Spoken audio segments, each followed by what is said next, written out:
Me haces crecer, crecer para bien. Si algo no pasa es porque no me sé bien. Me haces soñar, soñar para bien. Siembras tus sueños, cambias mi mente, renuevas mi ser. Me haces crecer, crecer para bien. Si algo no pasa es porque no me sé bien. Me haces soñar, soñar para bien. Siembras tus sueños, cambias mi mente, renuevas mi ser. Me recuerdas, tus pensamientos para mí son de bien. Nunca me dejas, siempre estás. Me haces crecer, me haces soñar, en ti yo voy a confiar. Te seguiré llena de fe, tú no me vas a fallar. Yo solo quiero agradarte y llenarme de ti, aprender a depender más de ti, descubrir lo que tú quieres de mí. Me haces crecer, me haces crecer, me haces sentir muy dentro de mí que me has creado y que estoy viviendo por ti. Me haces reír, reír de placer cuando me muestras que estás a mi lado y voy a vencer. Me recuerdas que tus pensamientos para mí son de bien y que conmigo siempre estás. Me haces crecer, me haces soñar, en ti yo voy a confiar. Te seguiré llena de fe, tú no me vas a fallar. Yo solo quiero agradarte y llenarme de ti, aprender a depender más de ti, descubrir lo que tú quieres de mí. Me haces crecer, me haces crecer, aprender a depender más de ti, descubrir lo que tú quieres de mí.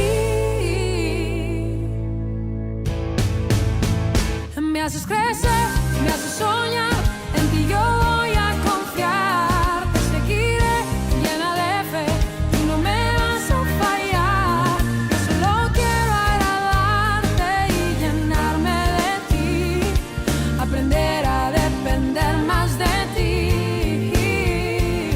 descubrir lo que tú quieres de mí, aprender a depender más de ti, descubrir lo que tú quieres de mí. Tú me haces crecer.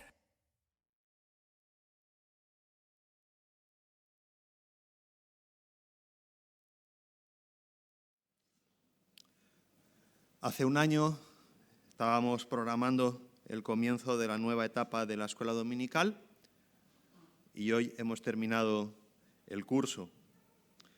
Y hace un año también, semana arriba, semana abajo, compartíamos con la Iglesia: amarás al Señor con toda tu mente. Pero nos quedaba una segunda parte, la del prójimo. Y quiero empezar con una pregunta que también es título. Es un título tan dudoso que no sé cuál de los dos poner. ¿Guardián y esclavo? ¿Guardián o esclavo? ¿Guardián y o esclavo?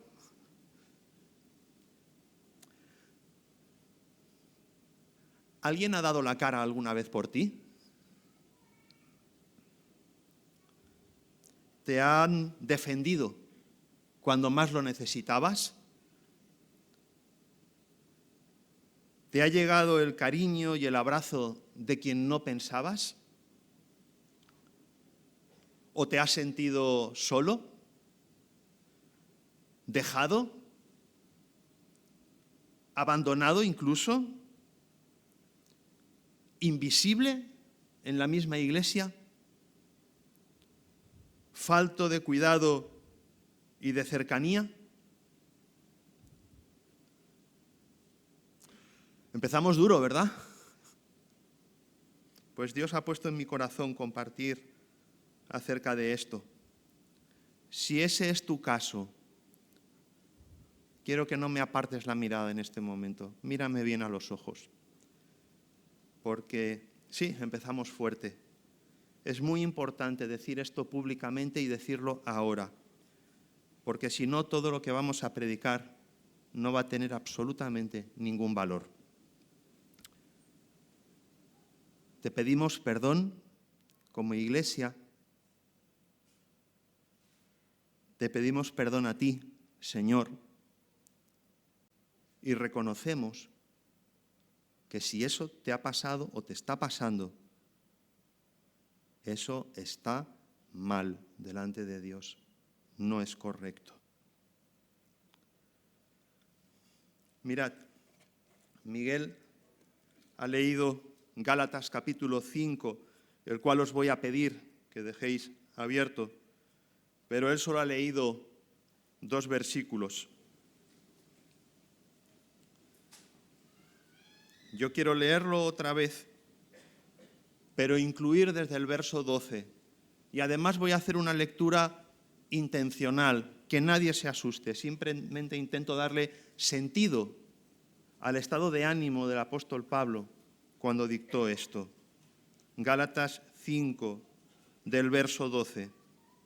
Ojalá se mutilasen los que os perturban, porque vosotros, hermanos, a libertad fuisteis llamados. Solamente, hombre, que no uséis la libertad como ocasión para la carne. Servíos por amor los unos a los otros. Porque toda la ley, toda, en esta sola palabra se cumple. Amarás a tu prójimo como a ti mismo. Gálatas es una de mis cartas favoritas.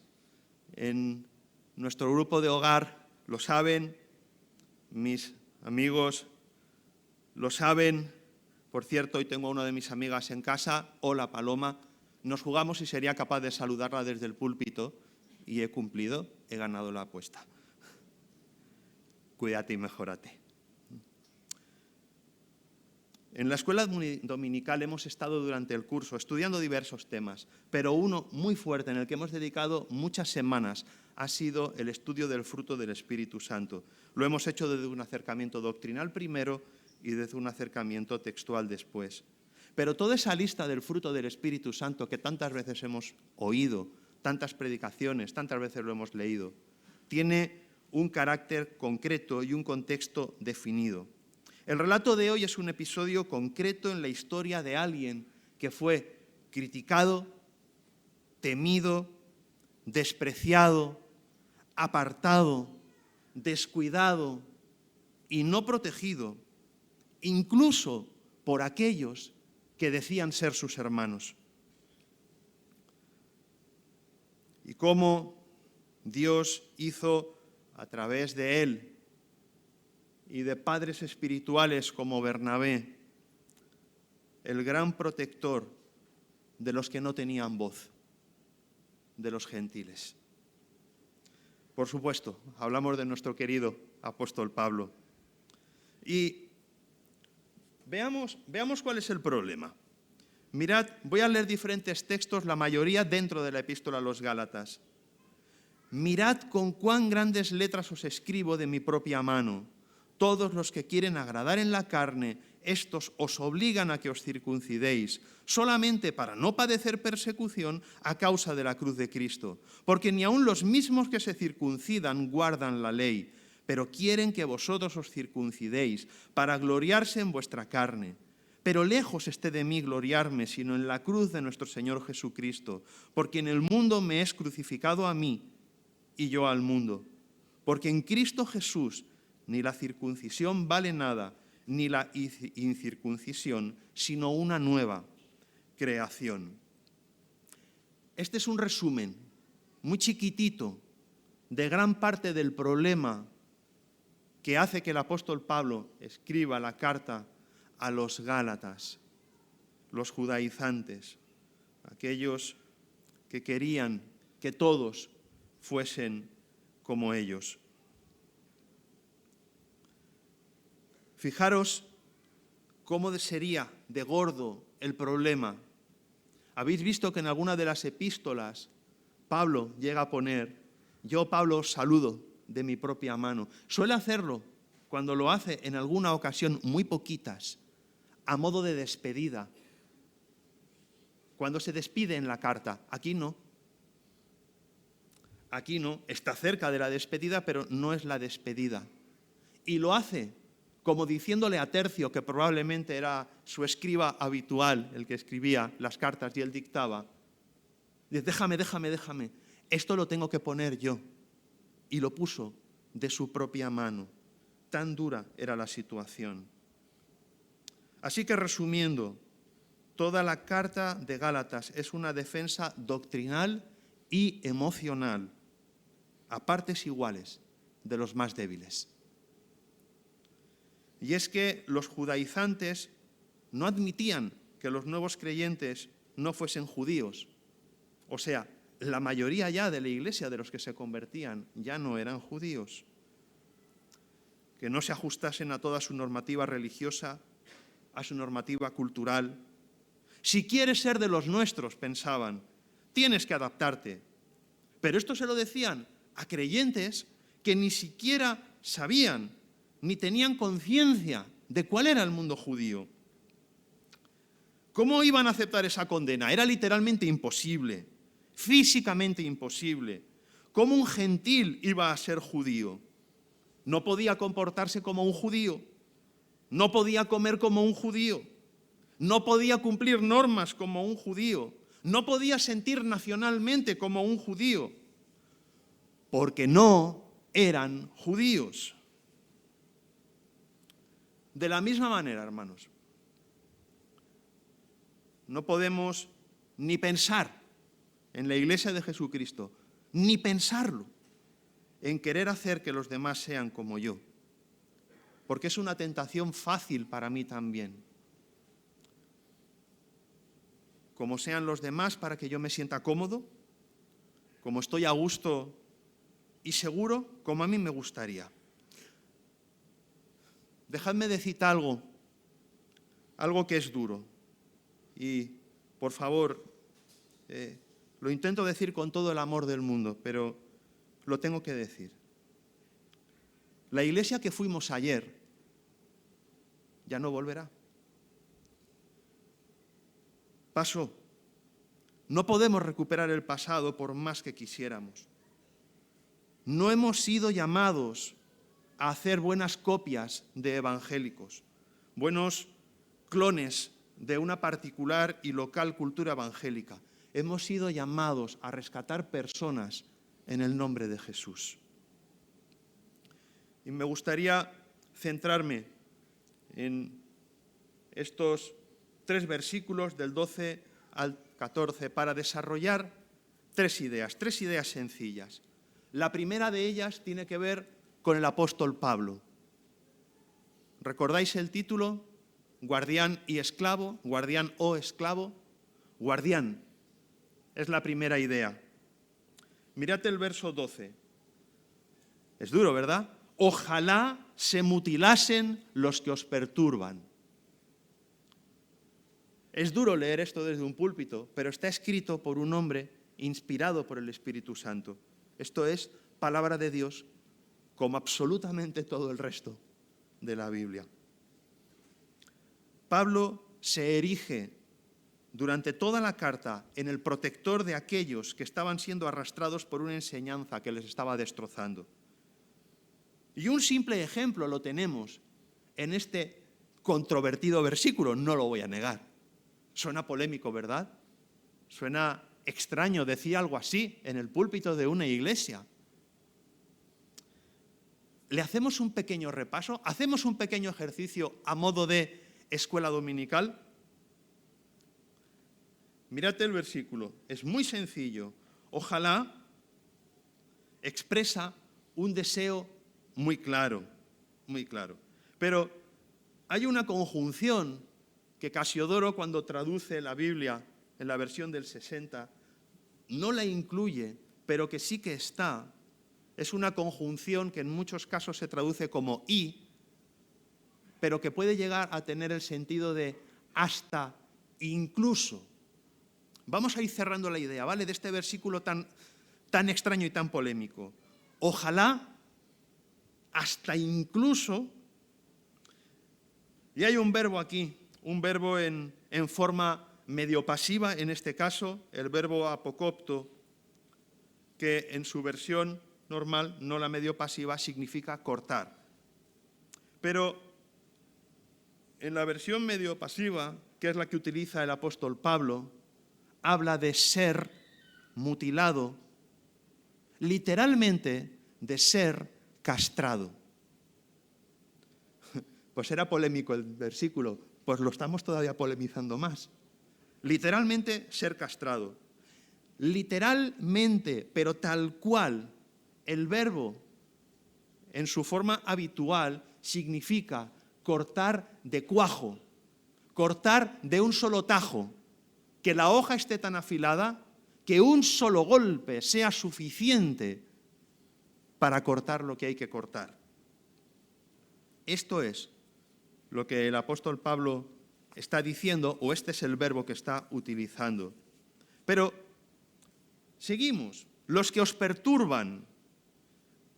Mirad, si acudimos a Hechos capítulo 21, verso 38, le dicen: ¿no eres tú aquel egipcio que levantó una sedición antes de estos días y sacó al desierto los 4.000 sicarios? Curioso, porque Lucas utiliza la palabra que traducimos por sedición como sustantivo, que es la forma verbal del mismo verbo de acción que utiliza el apóstol Pablo para perturbar. Sedición, rebelarte. Luego, en realidad podríamos traducir: tengo el deseo de hasta llegado el caso quedaran castrados, o sea, cortados de un solo tajo, los que provocan sediciones. O dicho de otra manera, a ver, judaizantes, si tan importantes son vuestras normas, vuestra manera de entender, pues hacerlo del todo ya, terminar.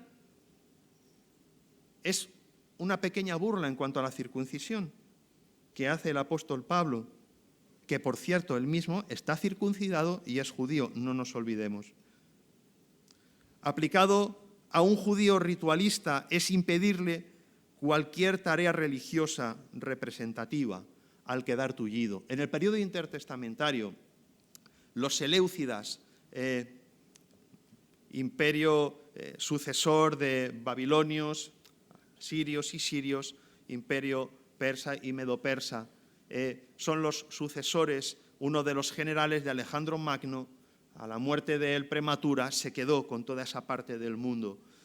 Todos estos estuvieron junto con los egipcios en tensiones en Palestina durante todos estos años, hasta que vino el Mesías y ya era Roma la que tenía poder sobre la zona. Pero fueron inteligentes, porque estos seleucidas agarraron al sumo sacerdote para tenerlo controlado y adivinad lo que le hicieron. Lo dejaron manco y lo devolvieron. Ahora sigues siendo tú el sumo sacerdote. A ver cómo sigue siendo sumo sacerdote siendo manco. ¿Sabéis lo que consiguieron? Una pelea intestina entre los mismos judíos. No, que está tullido, ya no puede. Incumple la ley. Y otros, bueno, pero es el sumo sacerdote. Pelea servida. Así que Imperio Medo-Persa tranquilito, diciendo que se hagan la pelea entre ellos solos. Hasta ese punto llegaba. Así que Pablo está diciéndoles, pues bien, terminar lo que tenéis que terminar, pero entonces vais a estar incompletos para la obra del Señor. Dicho en castellano, dejad de dar la lata imponiendo a los demás que sean como vosotros queréis que sean. Dejad de dañar a los más débiles. Esto es la entera carta a los Gálatas. Protección, guardián, alguien que daba la cara. No es odio lo que transpira Pablo, no es odio. Odio es cuando se cuenta de él, en los 3 relatos en los que se cuenta su testimonio de conversión. En el primero de ellos, ¿qué leéis? Pablo respirando amenazas. ¿Os fijáis en el antropomorfismo? Respirando amenazas quiere decir, tengo las narices hinchadas de odio. ¿Alguna vez alguien te ha mirado? Álvaro, ¿te ha mirado alguna vez alguien con esa rabia de... Sí, ¿verdad? Yo no, Álvaro, hombre. Yo no. Pues a eso se refiere. Eso era odio antes de conocer a Cristo. Ahora Pablo no es odio lo que manifiesta, es indignación, es defensa, es protección por encima de todo. Pablo, ejemplo de guardián. No vamos a salir de la carta a los Gálatas, ¿vale? No vamos a salir de ella, pero si leemos, y yo, hermanos, si aún predico la circuncisión, ¿por qué padezco persecución todavía? En tal caso se ha quitado el tropiezo de la cruz. De nuevo, ojalá se mutilasen los que os perturban. Sobrellevad los unos las cargas de los otros. Cumplid así la ley de Cristo. No nos cansemos, pues, de hacer bien, porque a su tiempo segaremos y no desmayamos. Así que, según tengamos oportunidad, hagamos bien a todos, y mayormente a los de la familia de la fe. De aquí en adelante, nadie me cause molestias, porque yo traigo en mi cuerpo las marcas del Señor Jesús. Pablo se comporta a lo largo de toda la carta, lo hace en su vida, pero en esta carta lo manifiesta como un auténtico guardián, como un protector, un defensor, por encima de todo, por encima de todos, hasta de un apóstol como Pedro, hasta de un propio padre espiritual suyo como Bernabé. Pero cuando Pedro vino a Antioquía, le resistí cara a cara porque era de condenar. Esto hizo Pablo al mismo apóstol Pedro. Y muy poquito después dice, y mi Bernabé, mi querido Bernabé, hasta mi padre espiritual Bernabé ha sido arrastrado por la hipocresía de ellos. Pablo es un defensor nato. A eso le llevó el Señor. ¿Pero por qué? Porque es un ejemplo de Jesús. Primera de Corintios 11:1, el apóstol Pablo escribió, sed imitadores de mí, ¿alguien se lo sabe? Así como yo lo soy de Cristo. Sed imitadores de mí, así como yo de Cristo. Refleja Pablo el carácter de Jesús. Y estas son las pruebas. Pero si refleja el carácter de Jesús, muy bien, Sergio, perfecto. Si me dices que Pablo expresa el carácter de Jesús cuando escribe, ojalá se mutilasen los que os perturban, demuéstralo. Demuestra que ese es el carácter de Jesús, porque eso suena muy duro. A ti te van a llamar al orden. No puedes predicar algo tan duro desde un púlpito. Bueno, el ejemplo de Jesús. Mateo 18. Mirad que no menospreciéis a uno de estos pequeños, porque os digo que sus ángeles en los cielos ven siempre el rostro de mi Padre que está en los cielos. Porque el Hijo del Hombre ha venido para salvar lo que se había perdido. ¿Qué os parece? Si un hombre tiene 100 ovejas y se descarría una de ellas, ¿no deja las 99 y va por los montes a buscar la que se había descarriado? Y si acontece que la encuentra, de cierto os digo que se regocija más por aquella que por las 99 que no se descarriaron. Así, no es la voluntad de vuestro Padre que está en los cielos que se pierda uno de estos pequeños. No.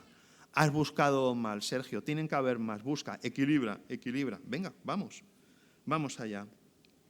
Y respondiendo el rey les dirá, de cierto os digo que en cuanto lo hicisteis a uno de estos mis hermanos más pequeños, a mí lo hicisteis. Entonces les responderá diciendo: de cierto os digo que en cuanto no lo hicisteis a uno de estos más pequeños, tampoco a mí lo hicisteis. El primer texto era Mateo 18, el segundo es Mateo 25. Podríamos leer en los tres evangelios sinópticos, tanto en Lucas 17, Mateo 18 y Marcos 9, a Jesús, el gran defensor. Por cuanto hicisteis a uno de estos, mis pequeñitos, más os valdría ataros una piedra de molino y ser tirados al fondo del mar. Anda. Pues a mí me parece muy parecido a lo que Pablo, inspirado por el Espíritu Santo, vuelvo a repetir, escribe.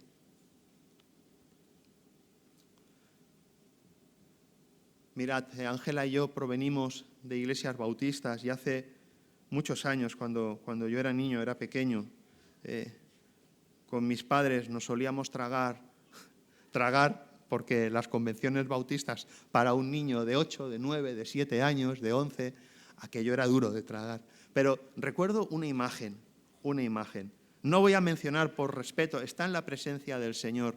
Yo le tenía un cariño muy especial, tanto que fue él el que me bajó a las aguas del bautismo.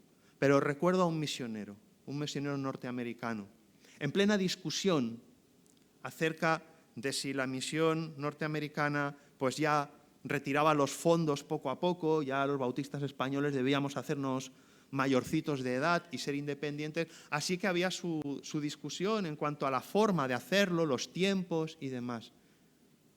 Y recuerdo a este hermano misionero levantarse y utilizar la siguiente frase: es que vosotros los misioneros no entendéis. Un momento, Luis, ¿cómo que vosotros los misioneros? ¿Y tú qué diantres eres? Era un defensor, era un protector. Está enterrado en España, nunca volvió a Estados Unidos. Nos recuerda a nuestro querido Juan, ¿verdad? Él era un protector, era un defensor, era un guardián. Y defendía y protegía y cuidaba a sus hermanos a costa del desprecio. Le dio igual. Se remangó y actuó. No podemos perder a nadie. No tenemos permiso para perder a nadie. Como iglesia hemos recibido el encargo de proteger a un rebaño. Y bienvenida, se está dejando las uñas. Y los hermanos de acogida se están dejando la piel.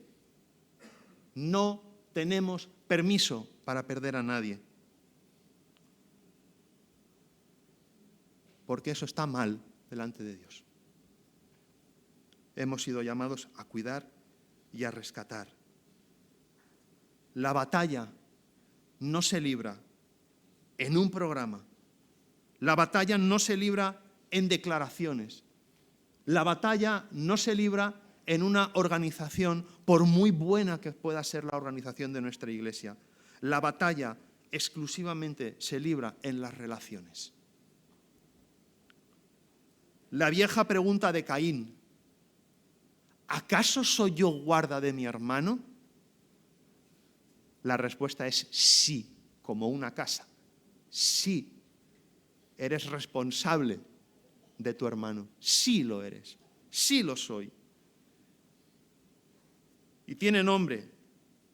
Es la persona que tienes al lado. Si quiero que alguien me defienda y proteja, ojalá que sea con la determinación y con la fuerza, como la que hizo el apóstol Pablo. Se la jugó, se jugó el todo, por defender a los que debían ser defendidos. Segunda idea, y ahora vamos a avanzar más rápido, tranquilos. Verso 13, guardián o esclavo. Porque vosotros, hermanos, a libertad fuisteis llamados, solamente que no uséis la libertad como ocasión para la carne, sino servíos por amor los unos a los otros. Literalmente, porque sois libres, sed esclavos unos de otros. El Evangelio es una paradoja. Hay cosas que no se le pueden dar muchas vueltas. Cristo me hace libre para que yo sea tu esclavo, Poncho. Eso es raro. Es muy raro. Pero es lo que el Espíritu Santo le puso en el corazón a Pablo. Es lo que él quiso dejar ahí. El mundo no lo va a poder entender, pero nosotros sí. Dios nos ha hecho libres y por eso nos rendimos a su señorío. Y lo hacemos atendiéndonos unos a otros. Estáis libres en cuanto al legalismo, le dice a los judaizantes. Pero estad obligados en cuanto al amor, le dice a los gálatas. Recordemos de nuevo el contexto. Unos querían controlar a otros. Unos querían que otros fueran como ellos querían que fuesen. Y Pablo les dice, el que quiera controlar a otro bajo dominio, que sea su esclavo. Literalmente. Hombre, Sergio, es que lo de esclavo es muy duro. Casiodoro, Cipriano, tradujeron servir. Sí, correcto. Pero la palabra que se utiliza, el verbo, duleo, solo tiene una forma aclaratoria y es servir como esclavo. Solo en ese lenguaje se utilizaba. Solo ahí tenía sentido. Servir como esclavo. Así que sí, sed esclavos. Y luego dice, los unos a los otros. Es bonito porque a veces las palabras secundarias pasan desapercibidas, pero tiene un sentido completamente mutuo y recíproco. Completamente. Esther, yo te sirvo a ti y tú me sirves a mí. Soy tu esclavo en Cristo y tú lo eres de mí. Soy tan responsable de ti como tú lo eres de mí. ¿Cómo lo ves? Eso es lo que el apóstol Pablo está diciendo, con un sentido claro y recíproco. Y en tercer lugar, ya avisaba que iba a ir más rápido ahora, y en tercer lugar, la práctica, la praxis, el amar. Porque toda la ley en esta sola palabra se cumple. Amarás a tu prójimo como a ti mismo.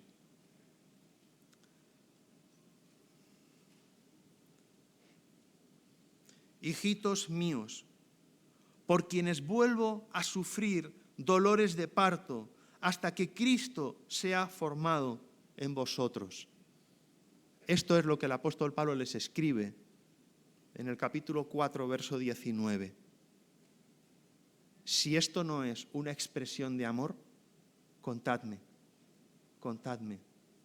También escribió, ojalá sea yo tenido por anatema, con tal de ganar a algunos. ¿Qué me estás contando? Pablo amaba mucho más allá de sus propias fuerzas. Amaba y el amor le llevaba a cuidar y a ser esclavo de sus hermanos. Solo el amor explica que nos cuidemos unos a otros, que nos sirvamos unos a otros. Ni como en el Textus Receptus, que se traduce como se está cumpliendo, ni como tenemos en la versión del 60 de se cumple. En los manuscritos más antiguos dice, porque toda la ley en esta sola palabra ya se ha cumplido. Ya se ha cumplido. Ya ha sido cumplida. Ya está aquí. Este es el mandamiento en vigor. Ya se ha cumplido en el sacrificio de Cristo completamente. Amarás a tu prójimo como a ti mismo. Ya ha quedado cumplido. A esto es a lo que hemos sido llamados. La ley solo unía a los judíos. Cristo nos une a todos y lo hace como a una sola familia. Aquí no hay colores, aquí no hay idiomas, aquí no hay clases sociales. Aquí no hay ni guapis ni feis. Aquí todos somos preciosos.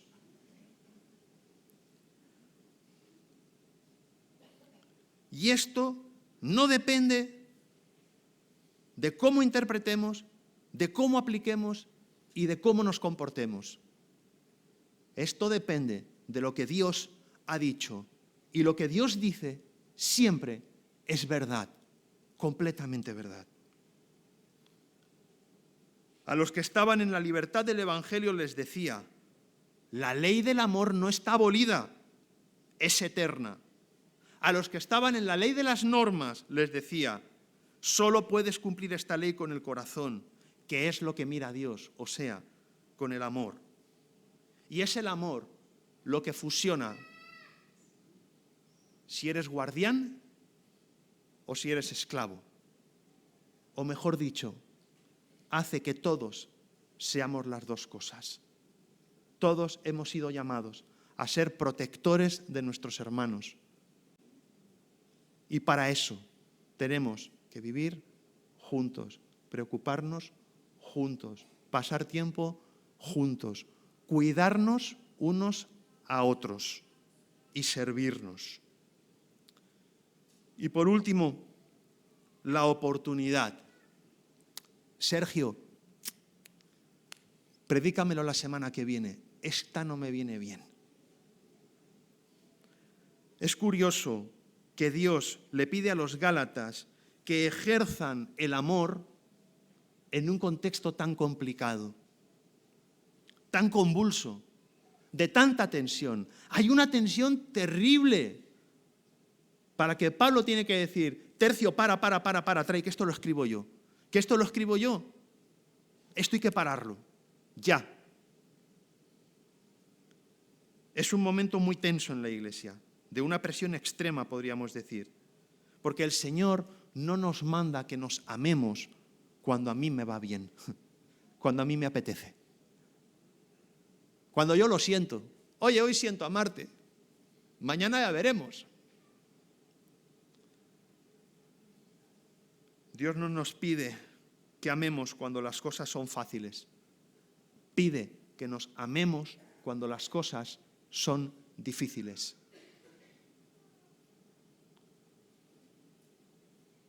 Y las cosas son tremendamente difíciles. Es un milagro que existamos como iglesia. Es un auténtico milagro, porque las cosas sí son muy difíciles. Pero Dios es más poderoso y el reino de los cielos se ha acercado a nosotros y Él tiene cosas que hacer y las tiene que hacer contigo.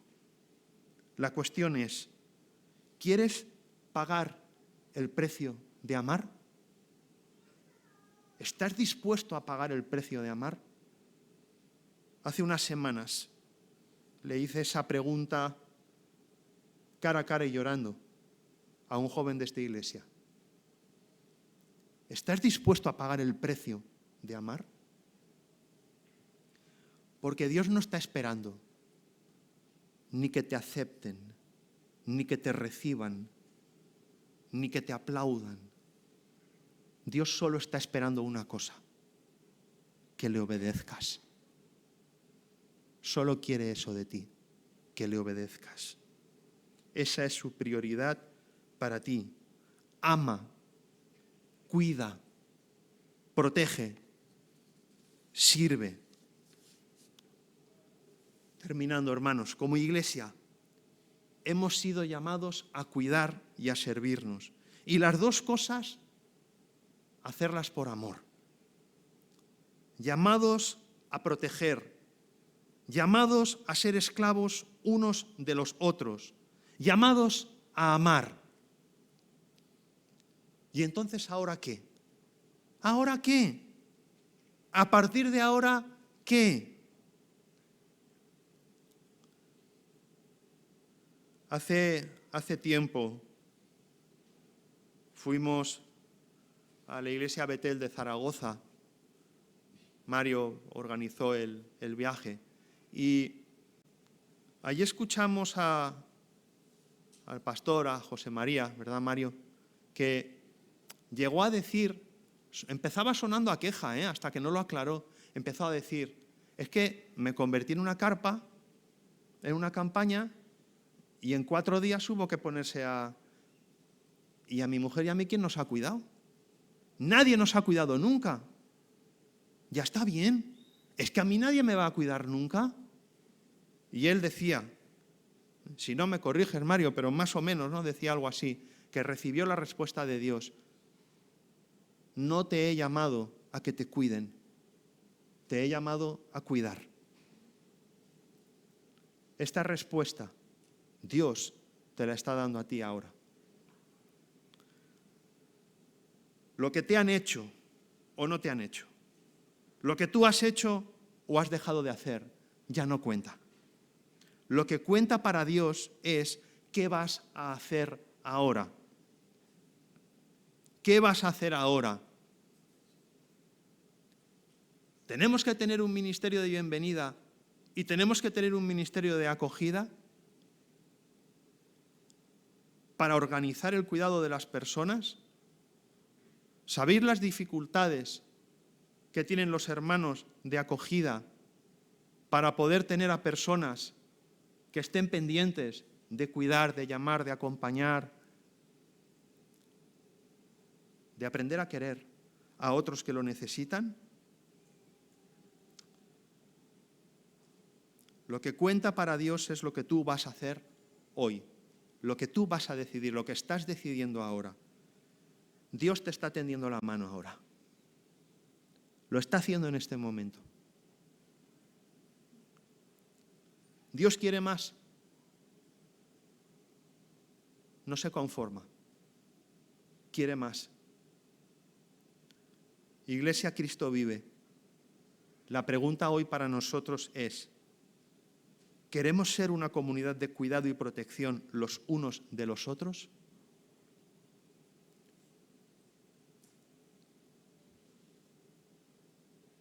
Hoy es el día para que des un paso al frente y le digas al Señor, yo quiero, Señor, utilizaré como a mí me cuidaron para cuidar a otros. Señor, yo estoy aquí, a mí no me cuidó nunca nadie y por eso sé cómo se sufre y lo mal que se pasa. Yo quiero acercarme al que está sufriendo porque le puedo entender.